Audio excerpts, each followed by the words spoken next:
I'm Nancy Guerra, and I'm the Dean of the School of Social Ecology. I'm really pleased to welcome you here today to the Daybreak Dialogues, and I want to recognize who are our change makers in the room. Anybody? Okay, well, you need to be change makers. It's our, please all join. It's our support group for the School of Social Ecology. This is our third year of the Daybreak Dialogues, and I have to acknowledge the team, Doug and Jason, Naveen, and other people who've made this possible.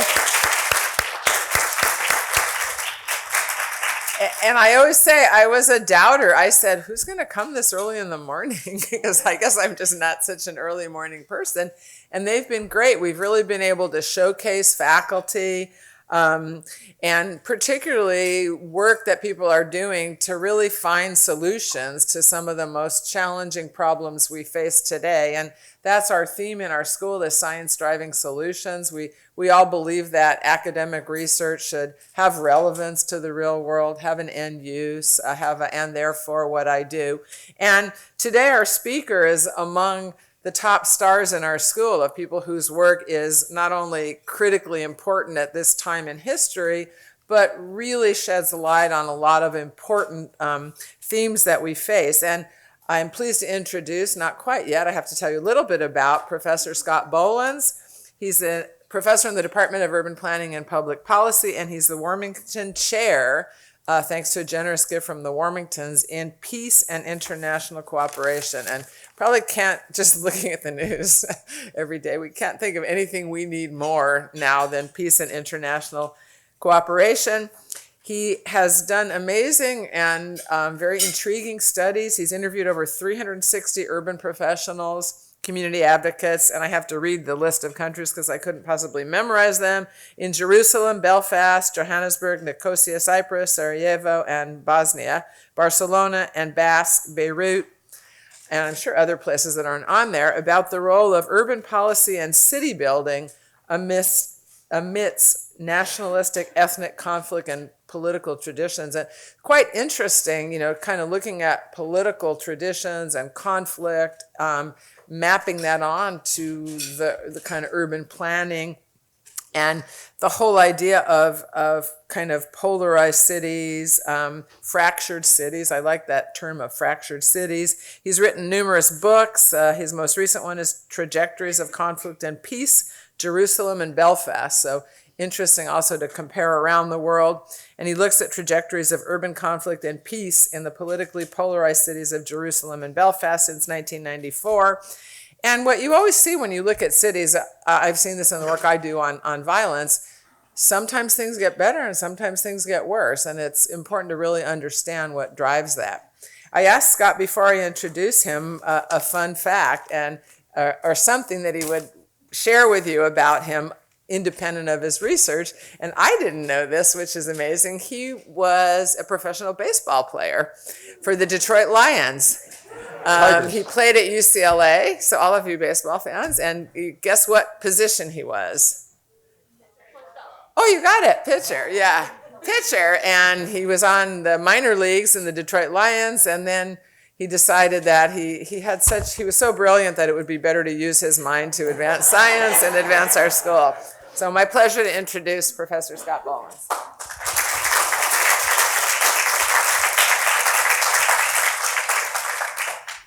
All right, good morning, everybody. Glad you are here. I have many friends in the audience, which scares me. A basic psychological need all of us share is that we want our values and our views and our perspectives to be respected. That our values to be respected by others. Our right to have these views, even if people disagree with them, we want them to be acknowledged and validated. When our deeply held values are not respected as valid, we feel diminished and even assaulted. The conflicts I'm going to talk to you about today involve the severe erosion, even the death, of the mutual respect that is needed to hold a society together.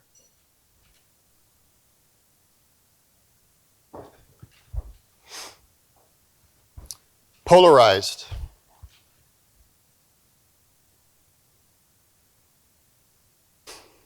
All cities are divided to some extent based on residential segregation, socioeconomic divisions.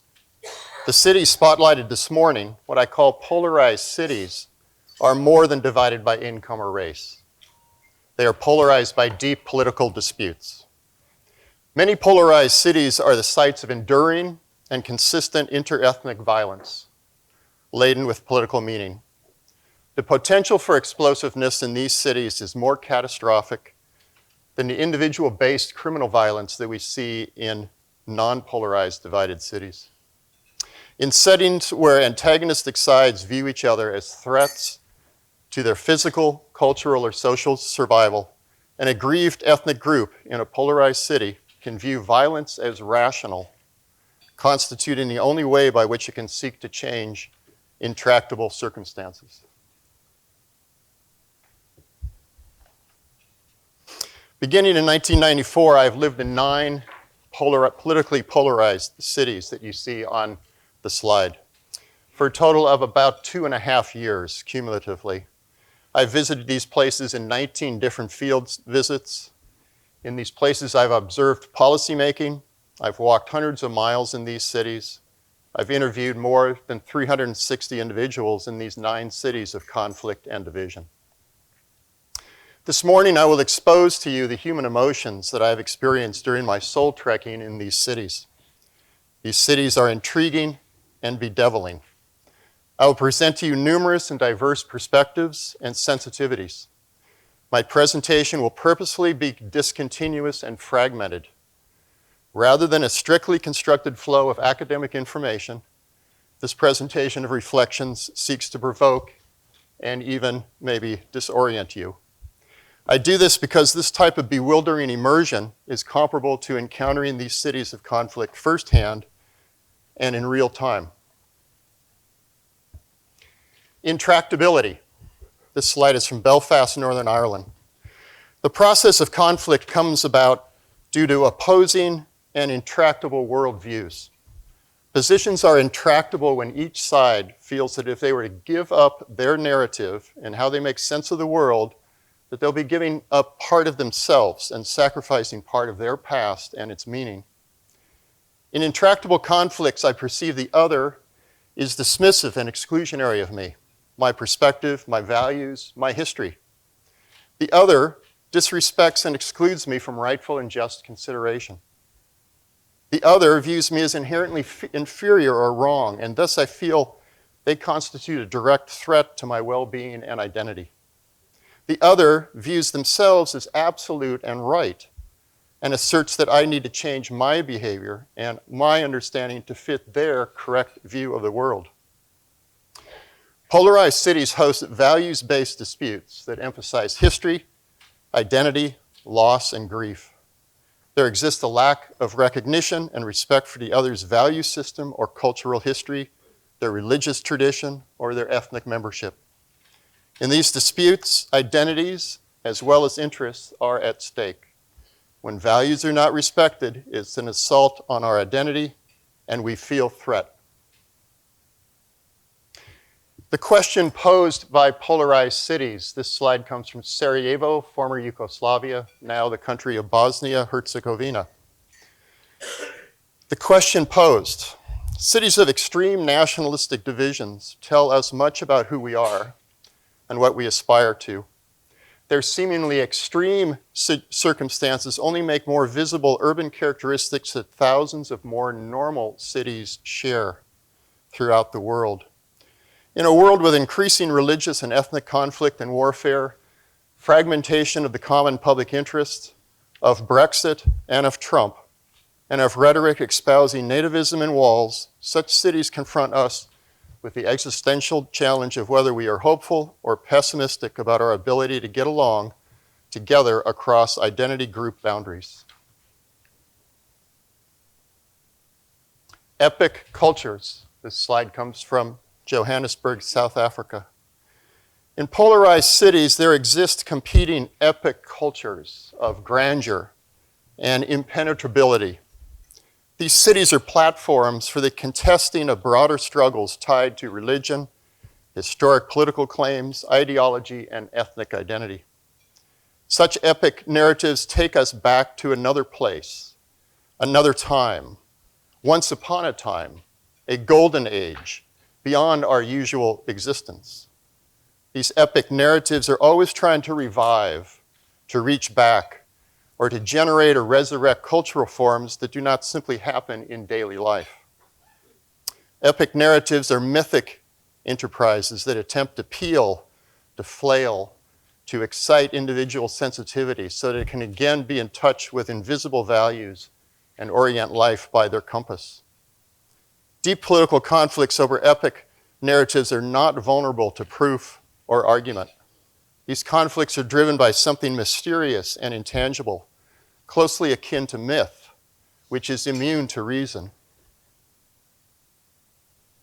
Identity, us versus them. This is the separation barrier in Jerusalem.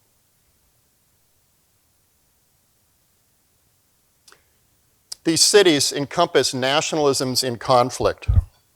We must define what we mean by nationalism. Nationalism is a strong identity of a group of individuals with a political entity defined in national terms. We are a nation, quote unquote. Often it's the belief that an ethnic group also has the right to statehood, to be a country, to control that country. Nationalism emphasizes collective identity. We are a people based on race, historical grievance, religion, or ethnic origin. And in the polarized cities I study most significantly, it commonly produces an us versus them dynamic. To unsee the other. This is Jerusalem. This is a poem that I wrote on a bus. To unsee the other is a more active disengagement than passively not paying attention. The lens directed at the angle of the other excludes it from view, rather than scanning the wider horizon and focusing elsewhere. It is structured neglect rather than considered dismissal. It's premeditated rather than contemporaneous. Unseen removes the unbearable burden of guilt, of humiliation, of history. It simplifies and extracts. It keeps the enemy at bay. For the superior, unseen validates dominance. For the subordinate, it demarcates a space of dignity. With lack of sight, we gain urban anonymity and the illusion of privacy. Lost is the shared enterprise through which we connect with the other. The 50-meter buffer zone. This is a woman in Nicosia, Cyprus, an island in the Mediterranean Sea that is divided. A Turkish Cypriot poetess travels thousands of miles by plane so she can bypass the 50-meter buffer zone that divides Turkish from Greek sides of the island of Cyprus. Neshe Yashin has the petite and gentle quality of a poet and the strength of a warrior. The Turkish Cypriot, born in 1959, chose in 1997 to live with the enemy. This is a rarity in Cyprus. She chose to do this as a way to show her displeasure with the false choice of a divided country enforced by thousands of military personnel. She travels from one side of the island to the other by flying from northern Nicosia to Istanbul, Turkey, from there to Athens, Greece. Then she flies to Greek Cyprus, the southern part of the island. The change of 3 planes is needed to cross a distance of about 150 feet, what she calls the longest 50 meters in the world. Why do I do this, Yashin asked. This was not a choice because I am against the choice. Choosing one part of my country can only be something like Sophie's choice. Yashin describes her understanding of the conflict since visiting the Greek South. It's, quote unquote, it's more painful to live in a divided city when I also empathize with the other and appreciate their pain and suffering as well. Seeing the victimization of the other side changed the image of the enemy inside of me. 2 worlds next to each other. This is Jerusalem. I take a Jewish taxi to the imposing separation barrier. and faced the Bethlehem checkpoint, one of the two main ways that Palestinians could get into and out of tightly controlled Jerusalem.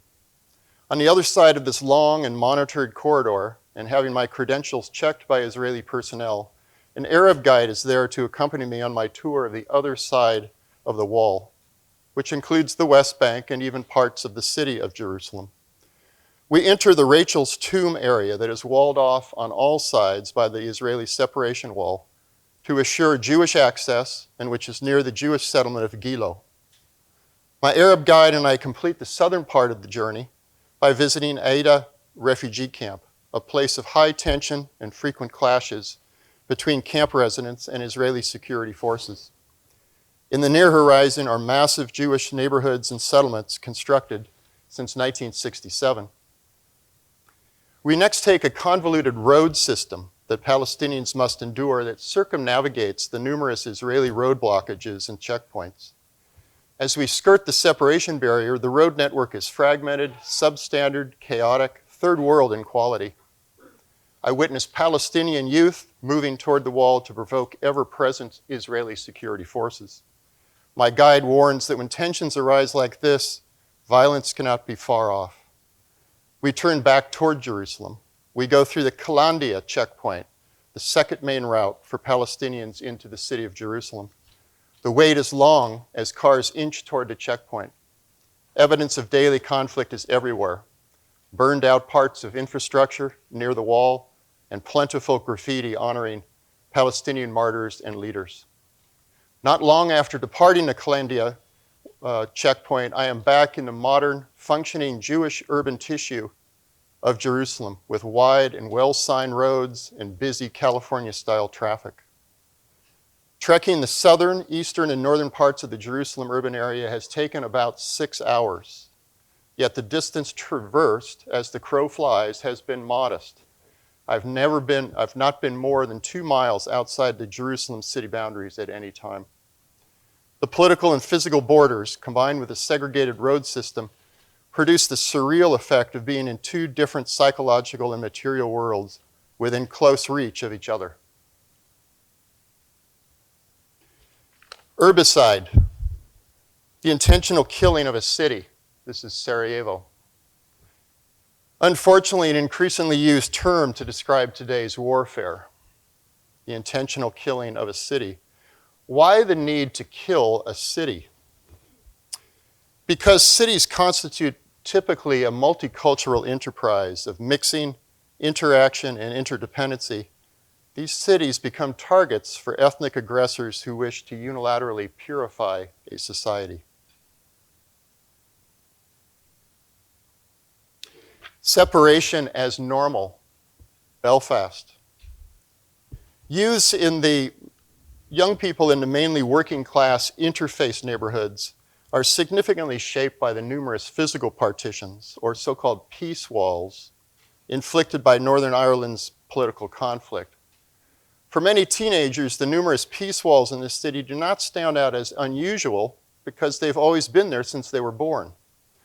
Nonetheless, the barriers determine their behaviors and their attitudes by marking what is in their territory and what is outside their territory. One observer refers to the routine banality of separateness of everyday life in these neighborhoods, the routine ways that territorial restrictions become normalized in the everyday way of seeing and not seeing. Territorial sectarian, ethnic sectarian markers such as murals and memorials provide the strength of security to these teenagers. At the same time, economic decline and social segregation in these places allow youths to be more easily manipulated to engage in hateful ethnic sectarian activities. These effects have lasting impacts on individuals. A 45-year-old man from Protestant East Belfast relates to me, even now, years later, I would feel very uncomfortable in the Catholic Falls neighborhood. Rape Gate, Johannesburg, South Africa. There are gates everywhere. They separate houses from streets and even parts of houses from other parts. In the well-off ridgeline home that we rented while in the city, There was a so-called rape gate in between the home's living room and its sleeping quarters. It was there to block a successful intruder's entryway into the bedroom at night. I felt I was losing a bit of my humanity each of the 78 nights that I closed that rape gate. It made me feel more protected at night, but it didn't make me feel better. Gates provide a benign sense of safety, but also a dark reinforcement of the other as demon and threat. I take note of the rhythmic, free-flowing, lyrical beat of the comings and goings on the black streets of Johannesburg, juxtaposed against the fear, rigidities, and gates of the white population. Why are the poor seemingly freer than the rich? Why are the marginalized seemingly freer than the controller? To politically and physically control a population group appears to petrify the souls of the controller. Constructing separation, Jerusalem. Daniel Tirza is a retired colonel in the Israeli army and was commander of paramilitary troops for 30 years. He was director of the planning team that designed the route of the separation barrier that seeks to divide Israelis from Palestinians. As terror attacks increased in the early 2000s, there was growing public calls in Israel to separate the two sides. Tirza led a group of 32 representatives from all government ministries that deliberated about how to do it in the right way so people on the ground can live with it. He reflects with a certain amount of amazement that, quote unquote, nobody in government wanted to get into the details of the wall. I'm just in the army. I'm a colonel. I'm not a politician or a minister, and yet I drew the borders of Israel. Professional racism. Racism with a professional and trained face seems more of an affront to reason than working class racism. My interview with a professor at University of Witwatersrand in Johannesburg felt like we were two teenagers huddling together to share nasty thoughts about the different looking kids in our neighborhood. His racism was depressing to hear because his arguments were at times articulate and dressed up in the language of social science. He pointed out that the development level of any African country is best explained by the percentage white population in that country. We're the technocrats and the blacks aren't. They have never demonstrated that capacity, he describes. He quips about the numerous squatter and informal settlements around Johannesburg that it might be better to put something in the water. As for the future, he says, if we play our cards right, we can still steer our own canoe, even though these guys now are in political control. Blacks need us more than we need them. In terms of the potential for white-black mixing in South Africa, I don't see anything as a stable racial mix in the neighborhoods. To try to integrate forcibly would be almost the same as to segregate forcibly.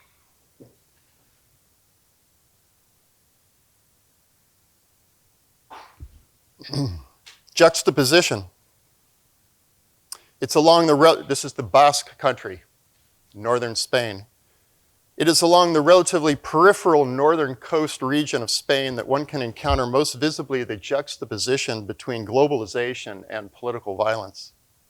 On the one hand, the highly iconic titanium-plated Guggenheim Museum, produced by Starchitect Frank Gehry, announces to the world that the region is connected to global culture and architecture. On the other hand, a support center for political prisoners with signs in the Basque language asserts a different reality, a notorious linkage to horrific political violence that took over this area in the name of Basque separatism from the Spanish state.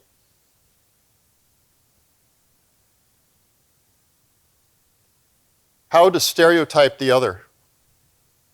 Belfast's physical divisions bring, this is a slide of America. Belfast's physical divisions bring to mind the forceful yet subtle dividers we use in America. Belfast uses corrugated iron fences. We use walls surrounding planned communities with pleasing icons. Belfast uses steel palisade structures. We use property value fault lines. Belfast uses brick or steel walls. We use devices such as municipal borders and highways to demarcate and separate. In America, our urban fault lines innervate our way of life so thoroughly that they are seen as natural. Separation, whether it takes place in Belfast or Detroit, breeds contempt. Separation is instrumental in the reproduction of antagonism. Learning of stereotypes is easier if you do not know the other person. If you end up interacting with the other, it becomes harder to demonize that person.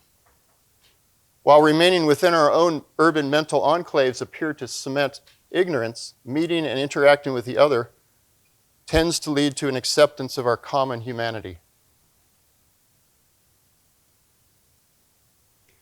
Where once there were playgrounds,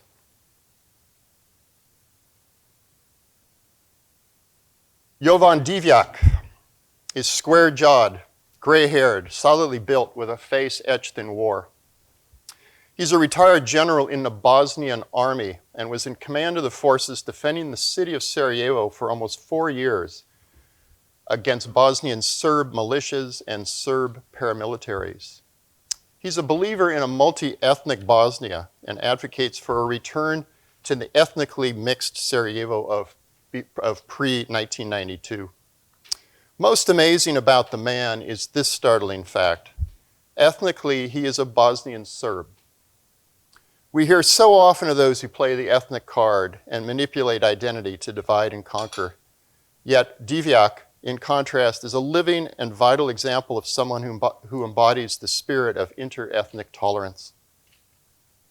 Divjak is steadfast and determined in leading a tour of the city, describing clearly the logistics of the war and to show us the hubris left from the siege in the form of shot-out buildings and overflowing cemeteries. He's firm and unemotional in his recall. In the midst of a military cemetery that used to be a playground where he took his grandchildren, Divjak breaks from our group and takes time to hug and console a mother remembering her son. As we walk through the city, many residents on the streets embrace him. They want to touch this man, to feel him, to thank him. It is clear that this man preserves in these people a valuable part of them, which struggles to survive amidst the emotional deadness and pain of exhaustion and ethnic hatred.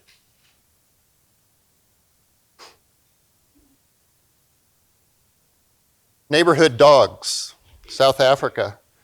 My discussion with veteran apartheid planner Dick Vion feels nuanced and regal, but is ultimately distressing. Sitting together, sharing coffee in his hillside estate atop the grime, soot, and humanity of the black city below, he states that apartheid was an honest and serious attempt to provide opportunities for blacks to have their own areas and their own government, thereby taking them out of the political system. He explains that unlike Jews, who have a homeland where reside all things of cultural importance, the white Dutch descendant Afrikaner in South Africa had no homeland elsewhere. There was nowhere else for him to turn. So the policy of separate development, call it apartheid if you wish, was an attempt to say we have to do something to the black African people so that we can continue to do our own thing. This whole apartheid was aimed at our survival. Vion's argument has a logic that seeks to entrap and soothe you before you wake up to the actual consequences. More telling is that neighborhood dogs in Johannesburg bark ferociously at black people, but not white. What was said to those dogs behind closed doors? Beware of ruins. This is Mostar, a second city in former Yugoslavia I studied, now in Bosnia-Herzegovina. I walk hesitantly down what's been called the most sinister street in Europe. I am witness to brutal and calculated destruction along Santicha Street, a residential area that was formerly mixed between Croats and Muslims in the city, but became the front line of the war. The buildings are well beyond habitation, and the street is punctuated by signs that read in the Bosnian native language, "Danger, beware of ruins." Because in Mostar, the distances in the city are short and neighbors were proximate, The violence and physical destruction that occurred here over a 2-year period feels particularly barbaric. There is a tragic, almost comic aspect to cities that have been so spectacularly violated. Sarajevo, Beirut, Aleppo, Homs, Grozny come to mind. Understandable human responses are to nervously laugh at the absurdity of it all and to engage in black humor amid such demoralization. These are ways to defensively push aside and distance oneself from the indescribable anguish caused by herbicide. A deeper type of angst. This is Belfast. I watch former enemies, Catholic Marie Moore in white and Protestant David Irvine just to her left in the blue shirt. They sit next to each other on the same discussion panel and talk about the way forward. These two are grizzled veterans of the political quagmire of Northern Ireland, now chain-smoking comrades in the push for peace. They speak for the public record about the pain of past losses and constrained present opportunities, aggrieved to belong to such a generation that has been sacrificed to ethnic sectarian hatred. But their tone reveals a deeper pain when they mention the next generation, the children of today, and how it is vitally important not to pass on to them the hell that they lived through.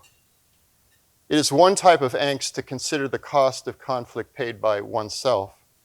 It appears to be a significantly deeper level of despair when considering that one's children will likewise pay these penalties. Fear in a soldier's eyes. West Bank, outside of Jerusalem. Together with a Palestinian guide, we start walking down a lonely street in Hebron, abandoned by all except Israeli defense forces. 2 soldiers approach, fully body armored and carrying Tavor assault rifles pointed directly at us. They stop 15 feet from us, intently gaze upon us and tell us to drop our wallets in front of us and back away so that they can check our ID. They ask us why we are on this street. All power was with these 2 young 20-year-olds on this deserted street with no sympathetic observers. We were alone. Besides feeling vulnerable and trapped by this power imbalance, what struck me the most and what was most frightening was that when I looked at the eyes of these 2 soldiers, I saw fear and an equal amount of vulnerability. Fear registered on the face of a soldier pointing an assault rifle at you is an alarming experience. Ripe setting. This is Beirut, Lebanon. As times go on, I become more acclimated to the presence of soldiers, sandbag barricades, barbed wire, and tanks. I become more Lebanese with each passing day, learning to read the anxiety-producing newspaper in the morning, but still enjoy the day. Television and radio coverage of the political tinderbox becomes like a daily soundtrack that is always playing. What happens to the psyche and soul of residents in this contentious city to be able to acclimate and adapt to such extreme conditions? Does the anxious, sectarian, monitored urban landscape become like furniture in a house? One starts to take it for granted. There are times when I'm walking through areas composed of potential public building targets, soldiers with their rifles at their side, and numerous cars nearby in slow-moving traffic, that there arises in me a sudden but passing panic that there might be a car bomb about to detonate. The scene seems set. I start to feel a bit nauseous being in this ripe environmental setting. My pace quickens. The feeling passes almost as quickly as it came. I just need someone to get inside my story. This focuses on the gentleman on the right, Belfast, Northern Ireland. Alan McBride is part of a discussion panel at Belfast's Old Souls Church. The panel deals with the legacy of the Northern Ireland Troubles, the civil war that ended in 1998. His wife, Sharon, was killed in a fish shop bombing by the Irish Republican Army on Shankill Road, October 23, 1993. The panel is all about the political complexities of how to move forward in Northern Ireland. When it's his turn, he painfully reflects, I don't want someone to tell me, but you have to understand the complexity of the political situation. I don't need this. I understand everything. I just need someone to get inside my story.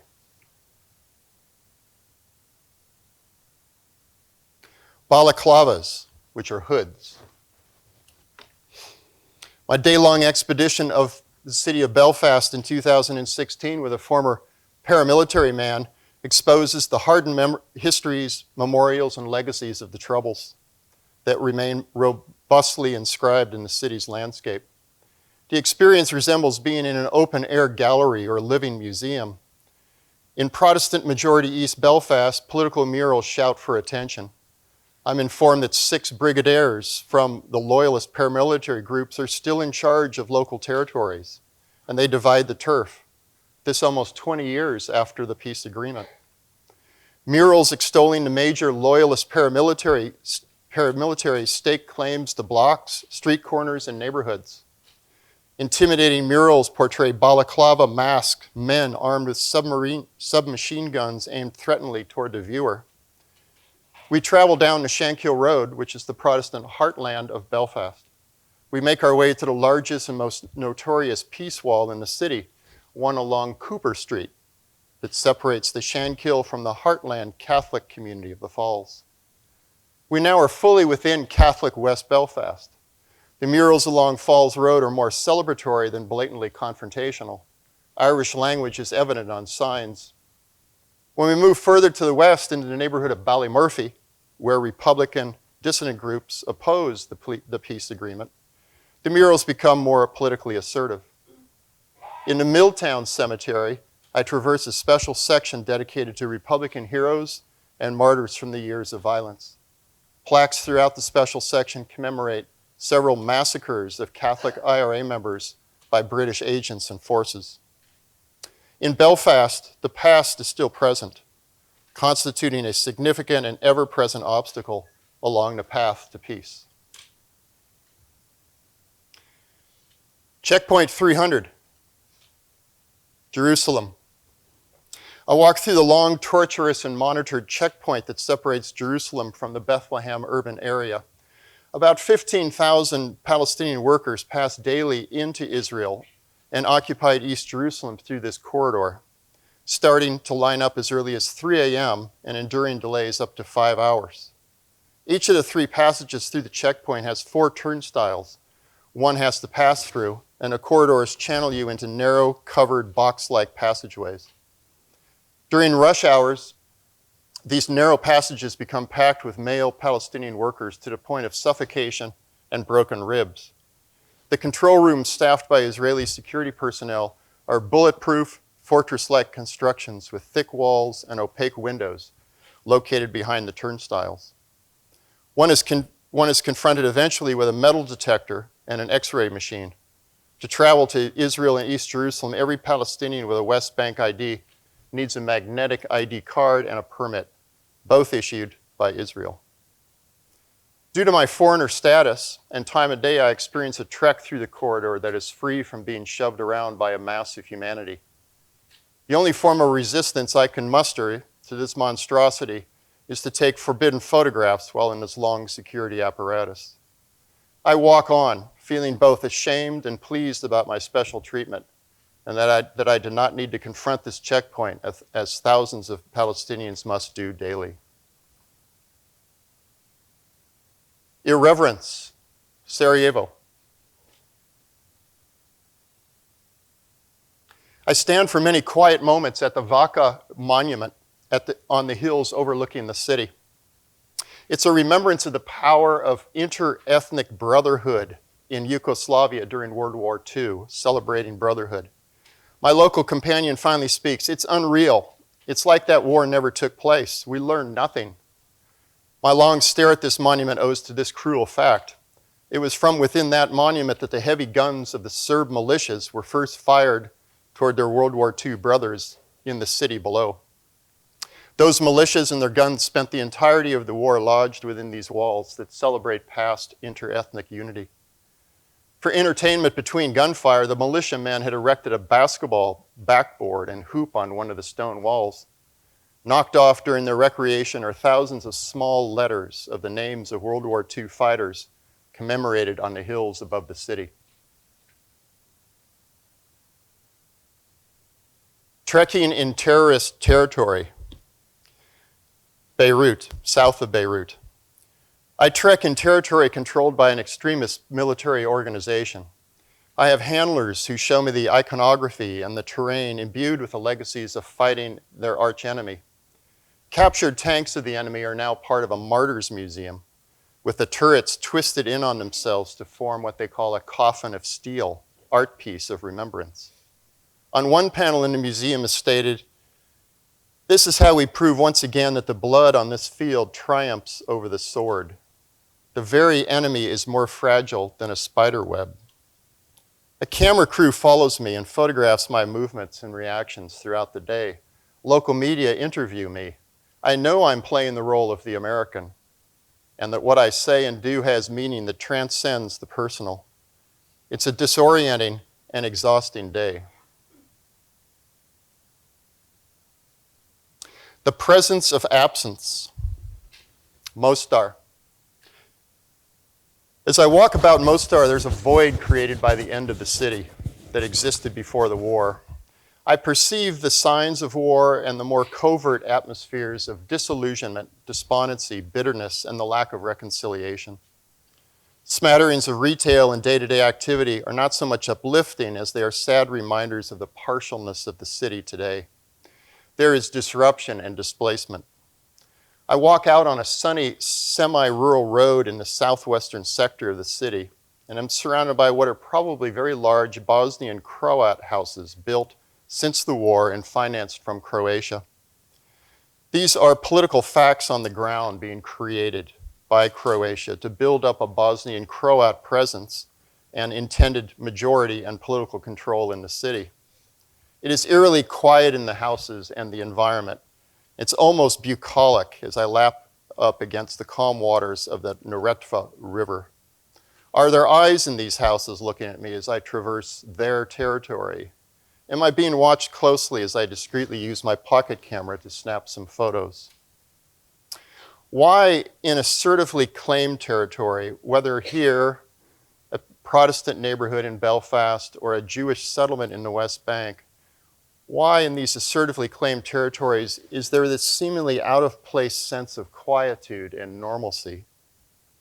One of the abilities of economic and political power seems to be to make that which is politically created seem natural and organic. We don't have a choice, Jerusalem. The wave of violence began October 3rd when a Palestinian attacker stabbed and killed 2 individuals, one a rabbi, near the Lion's Gate of the old city. Violence was to continue for my full time living in the city and beyond. I feel vulnerability, tenuousness, and fragility. A few days later, there are 3 more violent attacks in Jerusalem, one in the Jewish neighbor of Piskat Ze'ev and 2 involving border police in the old city. I witnessed about 50 police cars and motorcycles rushing through the city on the way to a Jewish neighborhood. High alert, high tension, loud and frenzied. Amid daily violence, Israelis check their smartphones every 15 minutes for the latest attack and news. When I arrive at Hebrew University one day, an executive secretary is concerned with my well-being, and she makes the observation that we live here. We don't have a choice. You have a choice. The absurd normality of occupation, Jerusalem. The conference, Jerusalem After 50 Years of Israeli Occupation, takes place in East Jerusalem with significant pomp and flourish, replete with local media coverage and attendance by Palestinian families of slain martyrs and by higher-level politicians and religious leaders. Under Israeli control of the East, such meetings addressing political issues are a rarity, and since the 1993 Oslo Accord, commonly restricted by Israeli authorities. The organizers of this conference were uncertain until the opening recession whether Israel would even allow this meeting to continue. Particularly absurd during the 2 days of the conference is the location, taking place immediately across the street from an intimidating and foreboding Israeli security and police building in occupied East Jerusalem, complete with guard stations, numerous uniformed and armed personnel, and plentiful security antenna protruding from the rooftop.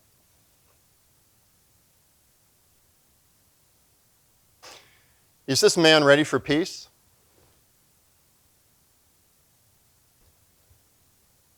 Belfast, triumphalist, loyalist parades, complete with fully uniformed personnel and loud and aggressive drum and flute music, assert the right to use and access space throughout the city and frequently travel intentionally near or through Catholic neighborhoods as a way to assert their rights. References in these parades to paramilitaries are everywhere, deeply encoded in the inscriptions on flags and uniforms. The music played is typically ethnic, sectarian, and militaristic, and many bands are associated with paramilitaries. The lyrics of well-known pop songs are adapted to insert sectarian references. An adapted Sloop John B. by the Beach Boys becomes a well-known anti-Irish fight song with the words, "I feel so broke up, I want to go home," replaced by, "The famine is over, why don't you go home?" This may seem all juvenile and small in a way, except for the fact that these parades have caused significant conflict, strife, and loss of life in the past. One observer notes, paramilitaries are not just in balaclavas or hoods who come out at night. They come out infused in parades and flags. The presence of these organizations are legitimated and valorized in these communities. After the parade ends and the band clusters together in celebration, I watch closely an older band member wearing a militaristic uniform with insignias imprinted reading, "Pride of our Doing, lest we forget," in memory of 4 fighters killed during the Troubles, with each of their dates of death listed. The man has old, worn eyes, but also a tough, chiseled face worthy of being on Mount Rushmore. I contemplate with trepidation whether this man is ready for peace. Healing streets, Barcelona, Spain. Barcelona is wide open, dirty, loud, gritty, robust, and endearing Mediterranean city whose life is on the streets and sidewalks. Its architecture constitutes a tourist petting zoo of delights. There's an openness and exposure here that is dramatically different from the North American city. In the days after my mother's death, 6,000 miles away in Los Angeles, I spend numerous mournful hours wandering the streets and public spaces of the city. I see children. I see elderly men and women on walkers being helped by assistants or families. I see oddities, awkwardnesses, crying babies and distressed mothers. I see laughter, hurt and anger, frustration and elation. And I feel the process of healing as I walk the streets, knowing that life, as made visible to me in this open city, is large, broad, and penetrating. The pain of intense loss becomes absorbed into the larger life cycle on display to me in Barcelona, and my personal circumstance becomes fit into a larger puzzle or quilt. My pain of personal loss does not lessen, but it becomes explained and positioned and normalized and even celebrated. Beauty and no-go, Johannesburg. Tandi Clausen shows the scars and burns of apartheid on her face. She's a famous black African jazz singer.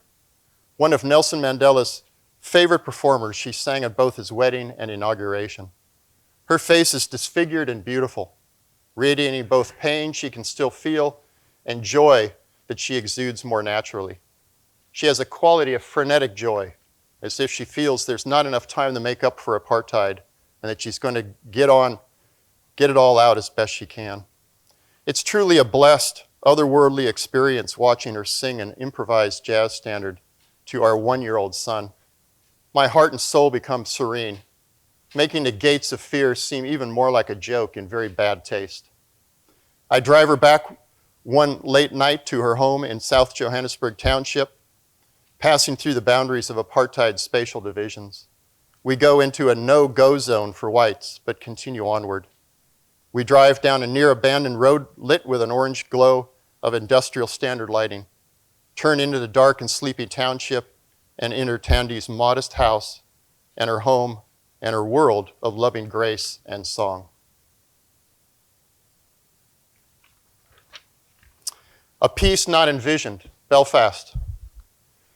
On the one hand, there's joy and relief as a peace has come that some never envisioned would be here. Political violence has decreased substantially, and the major paramilitaries have formally disarmed. Sectarian disagreements have been channeled for the most part from violent expression toward the political forum. However, it's also a peace that feels qualitatively different from what people envisioned and hoped peace would feel like. Indeed, some wonder whether there really is a peace. There is still political animosity and deep suspicion, fits and starts in building new forms of democracy, and very rigid sectarian ethnic geography, and fringe paramilitaries still stirring trouble. Instead of optimism and the hope of peace, feelings are more ambivalent, unresolved, and uncertain. Northern Ireland teaches us that we must redefine what we mean by peace in this and other conflicts in the world. Peace is not a friendly embrace and mutual trust, not a sentimental happy ending or brotherly love, but it appears rather as a clenched teeth compromise. It does not happen overnight, but develops incrementally and experimentally. At times, we don't even know whether it is indeed peace. Conditions of overt violence and stable peace may not exist as an either or, but rather exist on a continuum containing messy combinations of not war, but not yet peace. The drinker, the abstainer, and the recoverer. Alcoholics differ widely in the extent to which they confront their basic problems and defects. Similarly, governing regimes in Jerusalem, Belfast, and Johannesburg show disparate approaches to the root issues underlying ethnic conflict and tension. Israel exhibits the active drinker, engaged in actions detrimental to their own health. Northern Ireland is the abstainer, who has stopped drinking for now, but is doing little to change basic behaviors associated with drinking or violence. South Africa is in recovery and has addressed the basic underlying causes of group conflict in their transition away from apartheid. Ironically, however, because it exists furthest along the road toward peace and recovery, South Africa has had to confront the intense pain associated with root issues more directly than the other places. It has had to deal with the gross and inhuman inequalities and political disempowerment that led to interracial strife in the first place. The society that has advanced the most toward addressing its root causes of conflict, paradoxically, also has had to face the most pain. The pain of reconciliation felt by South Africans today is still to come, hopefully, in Israel, Palestine, and Northern Ireland. There's no escaping the fact that individuals, groups, and societies must do the hard work of recovery when they awaken from a history that is a nightmare. The living soul within. Living and working in these polarized cities makes me want to cry and to smile, recognizing the insufferable hurt imposed upon individuals and families, but celebrating the ability of the human spirit to sustain, even uplift itself amid the absurdities of hatred and aggression. I've gained greater awe and faith in the human spirit, but I despair about the ability of political leaders to lead in ways that promote peace. The emotional scars and physical and psychological separation one faces in these polarized cities provide us mirrors into the fear, separation, exclusivity, and denial that course through most urban experiences. Division is a fact of life, of city life throughout the world, but usually history, territoriality, and religion have less tangible effects in so-called normal cities than in the cities I've told you about this morning. In most quote-unquote normal cities, we are insulated from past histories and the basic human instincts that impact so significantly the daily life in polarized cities. Amidst polarization, the city assumes the outward character of a prison, defined more by its constraints than by its opportunities. Yet the soul in these cities perseveres. It becomes wiser but more despondent. It becomes hardened but more aware of the need to connect. It becomes more fearful of realities but more enchanted by mystery. A city disabled by nationalistic strife looks like a sterile landscape of buildings, roads, and prisoners, frozen in time and in place. Although a seemingly dying city outside, there exists a living soul within. Thank you very much.